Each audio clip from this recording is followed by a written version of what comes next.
La Grande-Bretagne apparaît de plus en plus divisée, socialement, racialement et politiquement. L'humeur nationale est à l'introspection après une série d'attaques terroristes. Les inégalités sociales sont pointées du doigt après l'incendie meurtrier d'une tour à Londres et l'incertitude qui entoure le Brexit. Brandon Cox a payé un lourd tribut à l'extrémisme. Il est le mari de Jo Cox, la députée assassinée il y a un an parce qu'elle faisait campagne en faveur du maintien du Royaume-Uni dans l'UE. Depuis, Brandon mène un combat national en faveur de la tolérance. Il s'est inspiré des mots de sa femme. Nous avons plus de choses en commun que de choses qui nous divisent. Merci Brandon de nous rejoindre depuis Londres.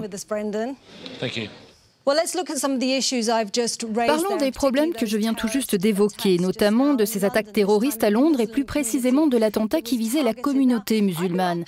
J'ai personnellement grandi à Londres et je me souviens d'une ville tolérante, ce n'est plus le cas ? Non, au contraire, on constate de plus en plus de tolérance. À Londres et dans le pays tout entier, tous les signaux indiquent une augmentation de la tolérance. Les gens sont plus tolérants sur les différences, qu'elles soient d'ordre racial, religieux ou sexuel. Je ne pense pas que les événements récents auxquels nous avons été confrontés soient la conséquence d'une augmentation du nombre de personnes portant des idées extrémistes. Je pense même qu'il y en a de moins en moins.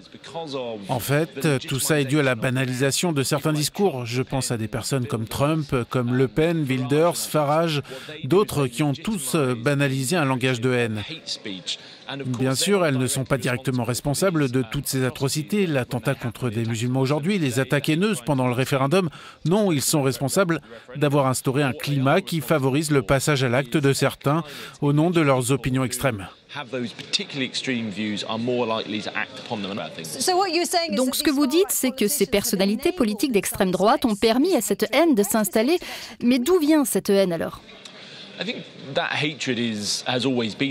Je pense que la haine a toujours été présente. Il y a toujours une petite minorité de personnes qui restent guidées par la haine, pour des raisons personnelles. Un avenir incertain, un manque de perspective, un manque d'amour, ou même un lavage de cerveau parfois. Ces personnes finissent par adhérer à des idéologies extrêmes pour essayer de trouver un sens à leur vie.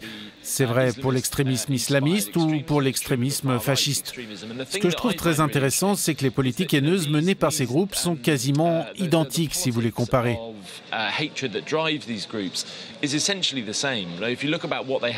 Tous deux croient en un monde épuré, une pureté religieuse, une pureté ethnique.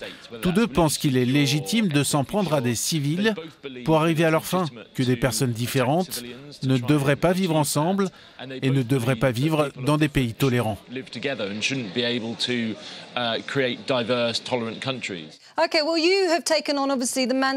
Vous militez activement pour tenter de rapprocher les gens, de ramener de la convivialité. Cela va plus loin que le militant, que l'homme. Alors êtes-vous satisfait de la réponse politique apportée suite à cette vague d'attentats ?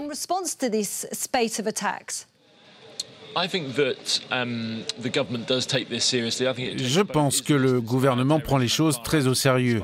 À un niveau plus communautaire, la question est de savoir comment on sort de cette spirale de haine.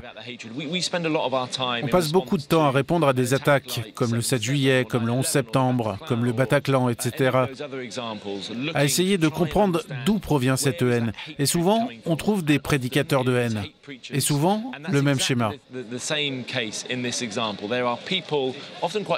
Des personnes, souvent des médias puissants, relaient un discours profondément islamophobe, parfois à la limite de l'incitation à la violence contre les musulmans. On doit s'attaquer de la même manière au discours de haine provenant des islamistes et à celui qui vise directement la communauté musulmane tout entière. Parlons du problème de l'inégalité des richesses et de ce terrible incendie dans l'ouest de Londres. Car bon nombre des habitants de ce type de tour viennent d'arriver à Londres, ou bien sont des laissés pour compte des quartiers plus riches de la ville. Sur ces questions d'intégration sociale, les problèmes ne sont-ils pas accentués par les inégalités de richesse ?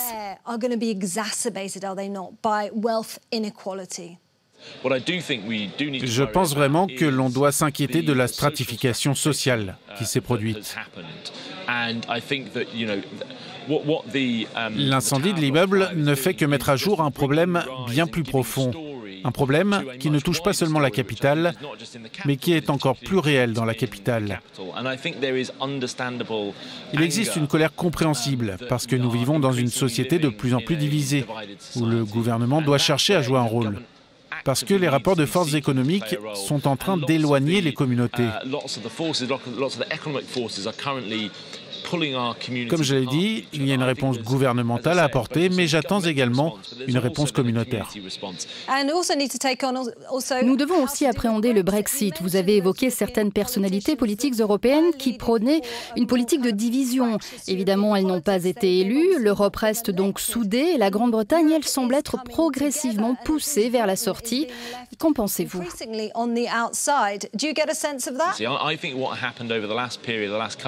Ce qui s'est passé ces dernières années, c'est un excès de complaisance.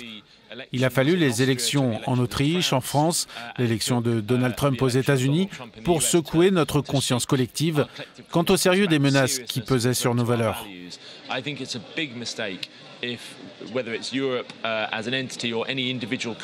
Cela serait une grosse erreur si c'était l'Europe en tant qu'entité ou un pays tout entier qui pensait que nous avions, quelque part, résisté à la tempête. La tempête va continuer, elle va s'amplifier. Et c'est pourquoi nous devons penser à construire nos communautés, à construire un discours pour rapprocher les communautés, nous rapprocher physiquement, là où nous avons échoué ces dernières années.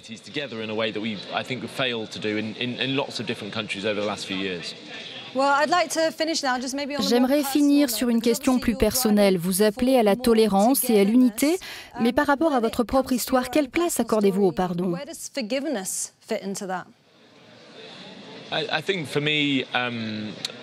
Pour moi, le pardon serait quelque chose d'envisageable s'il y avait des remords. Tant qu'il n'y a pas ces remords, il ne peut pas y avoir de pardon. Je l'ai dit plusieurs fois, je fais une fixation sur Jo, la façon dont elle a vécu sa vie, les valeurs pour lesquelles elle se battait, les croyances qui la guidaient, les causes qu'elle défendait.